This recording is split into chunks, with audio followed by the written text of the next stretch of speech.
Hello guys! Have a good day! Ito at sunscreen muna bago ang layasan. Na-attend ako ngayon sa birthday ng tita ng kaibigan ko. So, sakay ako ng jeep at papunta ako ng terminal papuntang BTX. So, hindi ako nagmotor ngayon guys kasi ayoko silang mag-alala at napakalayo nga naman ng kayuta.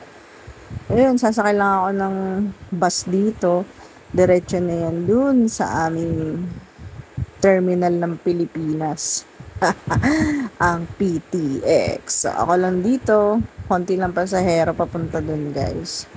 So, yan. Dumating na ako dito sa PTX at ako'y magbubuk na ng angkas. So, kayo guys, kung adventurous kayo, gusto niyo sumakay ng motor, I suggest nyo sa angkas talaga. Kasi, very discipline nga naman ng mga rider na yan. At kahit na yung iba ay takot, pero totoo lang, fully train naman sila sa kanilang trabaho. So ito, inaantay ko si kuya mo, Shider, kasi medyo 10 minutes pa siya bago dumating. Siguro umikot pa. So ang aking nabook pala is Mio Sporty. So medyo maliit ang motor. So okay naman kasi mas komportable kasi hindi ganun kataas. So ito, helmet muna, safety first. Beka naman, angkas. Ito mga 1 hour and 15 minutes papunta ng Cainta. Doon sa pupuntahan ko. Depende sa takbo ni kuya mo, Shider. So, ayan. Very safe. Actually, nakatulog ako dito, guys. Kasi sobrang komportable. Kasi may box naman siya sa likod. So, hindi ganun kadelikado. Pero, yung tulog ko, as in, pikit lang ng mata naman. Hindi naman yung nakakaano dun sa driver. So, ayun, kung kayo'y magbubuk ng angkas, better kasi mas less sa traffic, mas makakalusot-lusot siya kung san-san. So, ayun, pag dito sa stoplight, dire-diretso lang. So, ito pala yung stop na hindi ko maintindihan para saan to. Na mas mataas pa daw to sa Liberty. Wala nga siyang damit, guys. So, tignan natin kung may makikita tayo. Okay. Charan! Ay, wala. Wala pala. Talagang ganyan lang talaga siya. Hindi ko alam kung anong simbolo ng statue na yun. So, andito na ako sa village ng kung saan nakatira yung tita ng kaibigan ko. So, attend pala ako ng birthday niya, guys. Kahit na hindi niya naman ako pamangkin.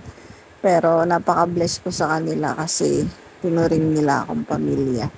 So, umattend lang ako. Then, masok ako sa kwarto ng kaibigan ko.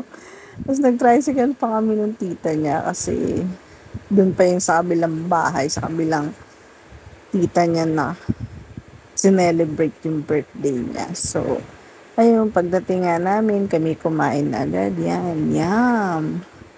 Very nice ng food nila at ang dami ring tao. So, ito yung mga pinsan niya. So, nakikipinsan lang din ako kasi wala naman dito yung kaibigan ko. Matend lang ako. So, ayan. Mababait sila, guys. Kaya, hindi ako na-office. So, nalasing ako bagya ng tubig. So, ito medyo gabi na. Need na namin umuwi. At dun muna ako matutulog sa bahay ng kaibigan ko kasi medyo late na rin. Nag-tea muna ako kasi medyo sumakit yung tiyan ko. So, ito, good morning. At ako yung magluluto rin bago ako umalis, bago ako umuwi. Kasi baka ma-overstay ako dito. Nagpakulo lang ako ng talong, fresh na talong at ginawa ko ensalada. So, masarap naman siya. Naubos naman. So, magpapakain muna ng aso si tita. So, social nga yung aso nila kasi lechon tsaka Korean chicken yung ulam. So, tiba-tiba na naman si butter nito. Wait nga na aso nila, di ko na nabidyohan. So, chill-chill muna ako kasi naantay ko pa yung tricycle na sasakyan ko palabas. Kasi hindi ako makabook ng angkas dito mismo sa loob ng village. So, ito tricycle. Pwede mo lang mag-tricycle, 40 pesos palabas. So, medyo pricey nga naman kasi solo ka lang. Kasi sinusundo ka pa. So, ayan guys, sumakay na ulit ako ng angkas. So, itong si kuya, naligaw kami. Ayan. Yung papuntang PTX, naligaw kami. 4 na beses kami umikot ng McKinley Hill. Sang ka pa? Hindi na lang ako nag-react kasi nag-enjoy naman ako sa pagsakay ng motor. So, okay lang. Hindi naman ako nagmamadali. As long na safe naman kami, wala naman nangyari. So, okay lang. Mukhang bago pa si kuya sa trabaho niya, kaya medyo ligaw pa more. Parang ako lang, katagal ko na nga nagmumotor, lagi ako naliligaw. Siya pa kaya. So, dumaan din ako ng Hopia store dito sa terminal. Ako'y sasakay na ulit ng bus pa uwi sa amin. Convenient ang travel ko pag commute kasi bali 2 sakay lang papunta at pabalik sa amin. So ito, bumili lang ako ng favorite kong hopya at ako'y umuwi na rin. Medyo mahal na to guys. Dati dun lang to sa Binondo ko nakikita. So better ngayon nandito na siya sa malapit. So kada siguro daan ko rito, dadan ako para bumili. So kulay violet nga pala ang plastic nila. Medyo natuwa lang ako ng Baguio kasi may naalala ako sa Violet. So, yan. Second floor kasi yung sakayan ng bus papunta sa amin.